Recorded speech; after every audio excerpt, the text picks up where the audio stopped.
At my wedding reception, my mother-in-law took the mic and announced, "I canceled your honeymoon. My son should spend that money on me." I laughed until I checked my bank account and saw it was empty. My husband's next words made her instantly regret everything. I knew my mother-in-law, Diane, didn't like me, but I never thought she would sabotage my marriage before it even started. It was my wedding day, one of the happiest days of my life, until she grabbed the microphone at the reception and made an announcement that turned my stomach inside out. I can still see the way she smirked, enjoying every second of the chaos she was about to cause. She tapped the mic, got everyone's attention, and in the most smug, condescending tone possible, she said, "I have a little surprise for the bride and groom. I decided to do something special for my son, because he deserves the best. So I went ahead and canceled their honeymoon." The entire room went silent. I laughed at first, thinking it was some kind of sick joke. But then she kept talking. She looked directly at me, her smile growing whiter. "I mean, why waste all that money on a trip when my son has real responsibilities? That money is much better spent on family. On me." A few guests laughed nervously, waiting for someone, maybe my husband, maybe me, to say it wasn't true. But then I felt my stomach drop.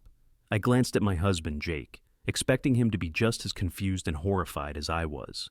But he just stared at his mother, his jaw clenched, his hands gripping the table so hard his knuckles turned white. I knew in that moment that this wasn't a joke. My heart started pounding. I reached for my phone under the table and quickly opened my banking app. My fingers were shaking as I logged in. And that's when I saw it. The honeymoon fund completely drained. Gone. Every single cent. The money we had saved, the money we had received as wedding gifts, it was all gone. My vision blurred. My hands went cold. I turned to Jake, my voice barely a whisper. "Tell me this isn't real." He exhaled sharply, grabbed his own phone, and checked his account. His face darkened. "My account is empty," he muttered. Diane was still standing there, waiting for applause, like she had done something generous. I wanted to scream. I wanted to throw my drink in her face. But before I could even process what was happening, Jake stood up. And what he said next made Diane instantly regret everything. I could feel the blood draining from my face. My hands were ice cold, my stomach twisting in ways I had never felt before. My entire honeymoon fund, thousands of dollars we had saved together, plus wedding gifts from friends and family, was gone. Jake was gripping his phone so tightly I thought it might crack. His face was unreadable, but his silence was enough to send a chill down my spine. Diane, my monster-in-law, was still standing there, basking in the attention. She actually looked proud of herself. Then Jake stood up. And the way he looked at her, I had never seen him like that before. His expression was sharp. His jaw clenched so tight, I thought he might shatter his teeth. "Mom," he said slowly, his voice deadly calm. "What did you do?" Diane scoffed, flipping her hair over her shoulder like she was bored of this conversation already. "Oh, stop being dramatic," she said, rolling her eyes. "I transferred the money where it should have been in the first place. You're a married man now. It's time to grow up and take care of your family." She smiled sweetly, as if she actually expected him to thank her for this. Jake took a deep breath, his hands shaking. "Where's the money, Mom?" "I already knew the answer." She sighed, acting like we were being so unreasonable. Then she said, loud enough for everyone to hear, "I put it in my account, of course. I needed it for some very important things. The audacity. The absolute nerve." Guests around us started whispering. Some were outright gasping. A few of my friends looked at me, their faces full of concern. My maid of honor, Sarah, had her mouth open in shock. I clenched my fists so tightly my nails dug into my palm. "You stole our honeymoon money," I said, my voice shaking. Diane laughed. "Stole," she repeated, like it was the funniest thing she had ever heard. "Oh, honey, don't be dramatic. You're married now. That money should be used for something more responsible, like your husband supporting his mother. I raised him. I deserve it. I couldn't breathe. I was so angry my vision blurred." Jake, however, didn't blink. Instead, he pulled out a chair, sat back down, and leaned forward with his elbows on the table. His voice was deadly calm when he said, "Mom, I want you to tell me exactly what you spent our money on." Diane beamed, as if she thought she was winning this. "Well," she said, counting on her fingers, I paid off some of my credit card bills. Then I put a deposit on a new car. You know, I've been wanting that luxury SUV for a while. And, oh, I booked myself a little vacation. A cruise, actually. You'd be so proud of me, honey. I got the penthouse suite. She said it so casually, like she hadn't just stolen our honeymoon and replaced it with her own. Jake exhaled through his nose. His fingers tapped against the table. Then he did something that shocked me. He smiled, but it wasn't a happy smile. It was the kind of smile you see in movies right before everything goes to hell. "That's great, Mom," he said slowly. "That's really, really great." Diane hesitated. What do you mean?" Jake leaned forward. "I mean, it's great that you spent money that wasn't yours, because you know what that means." The room went silent. Jake reached into his pocket and pulled out his phone. He tapped the screen a few times, then turned it around so Diane could see what he was doing. He was calling the bank. "Yeah, hi," he said, still looking Diane dead in the eye. "I'd like to report fraudulent activity on my account." Diane's smirk vanished. Her eyes widened. "Jake, what are you doing?" Jake ignored her. "Yes, I'd like to dispute several unauthorized transfers." He listened for a second, then nodded. "Yeah, I know exactly who did it. I can give you their name and account number right now." Diane shot up from her chair so fast it nearly toppled over. "Jake, stop it. You can't." "Oh, I can," he said, still smiling. "See, Mom, you're not on my account. You don't have access to my money, which means you stole it, and banks don't like fraud." Diane's face turned bright red. Guests were staring. Some people were even recording. Jake tilted his head. "I wonder how that's going to look when the bank investigates." "Oh, and I should probably call the cruise line too, since you booked that trip with stolen money." Diane gasped. "Jake, I'm your mother. You wouldn't. I would." The whole room was watching now. Diane looked around, realizing that nobody, not a single person, was on her side. I could see it in her face, the slow dawning realization that she had completely screwed herself. But Jake wasn't done yet. He turned to me, took my hand, and squeezed it. Then he looked back at his mother. "By the way, Mom," he said. Diane swallowed. "What?" Jake grinned. "You remember that prenup you told me not to sign? The one you said was insulting and a waste of time." She blinked. "Of course." Jake's grin widened. "Well," he said, "I signed it anyway." Diane froze. I actually thought she might faint. Jake shrugged. "And guess what? One of the conditions is that all our accounts remain separate. Which means," he gestured toward my phone, "you didn't just steal from me, you stole from my wife." The color drained from Diane's face. And just like that, she knew. She wasn't just dealing with her son anymore. She was dealing with me. And I was about to make her regret everything. Diane stood there frozen, her mouth opening and closing like a fish gasping for air. She looked around, probably expecting someone, anyone, to defend her. Nobody did. Her face twisted in panic. Jake, sweetheart, let's not get carried away here." But Jake was done. He put his phone on speaker just as the bank representative came back on the line. "Sir, we've flagged the unauthorized transactions. Since the recipient account is under a different name, we can escalate this as fraud. Would you like us to proceed with a full investigation?" Diane lunged forward, trying to grab the phone right out of his hand. Jake hung up. "We can talk about this." Jake leaned away, his voice ice cold. "Yeah, proceed." Diane let out a choked gasp. "You wouldn't do that to your own mother?" Jake just stared at her. "You already did this to yourself." The bank rep continued.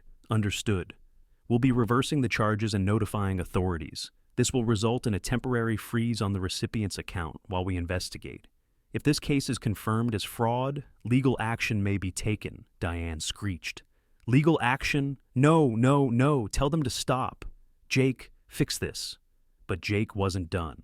"Oh, don't worry, Mom," he said, voice dripping with sarcasm. "I'll make sure you don't get arrested yet." He smirked. "But the money? That's gone. You won't be seeing a single cent of it." I watched as Diane's face twisted in rage. But what she did next? Nobody saw it coming. With a wild look in her eyes, she turned to me. "This is your fault," she shrieked. "You poisoned my son against me. He never would have done this before you came along." I stood my ground, keeping my voice steady. "I didn't make you steal from us. You did that all on your own." Diane's eyes darted around the room, looking for support. But all she saw were people staring in disgust. Then, like a switch flipped in her brain, she did something that made my blood run cold. She smiled, a slow, unsettling smile. "Fine," she said sweetly. "If I can't have the money, then neither can you." Before I could react, she reached into her purse, yanked out her phone, and started furiously typing. I stepped closer, my heart hammering. "What are you doing?" Diane grinned wickedly. "Oh, just making a little phone call," she said. "You see, honey, I might not have access to your bank accounts anymore, but I still have a few tricks up my sleeve." She hit the call button, and when she spoke, her voice was sickly sweet. "Hi, yes, this is Diane. I need to report a stolen credit card." My stomach dropped. I knew exactly what she was doing. She was trying to sabotage us. By falsely reporting fraud on our joint wedding account, she could trigger a freeze on the funds, including the honeymoon money we just recovered. I lunged forward. "You psycho!" But Jake was faster. He snatched the phone from her hands and put it on speaker. "Ma'am," the fraud department rep said, "you're reporting a stolen card? Can you confirm the account holder's name?"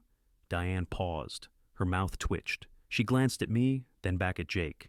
Jake raised an eyebrow. "Go ahead, Mom. Tell them whose account you're reporting stolen." Diane swallowed hard. Well, it's my son's account. The bank rep cut her off. "Ma'am, unless you are the primary account holder, you cannot report fraud on this card. False reports will result in legal consequences." Diane's face fell. She looked around the room wildly, realizing she had just screwed herself even more. And Jake? He just laughed, a low, slow laugh that made my heart swell with pride. "Oh, Mom," he said, shaking his head. "You just can't help yourself, can you?" Diane's face flushed deep red. She was shaking.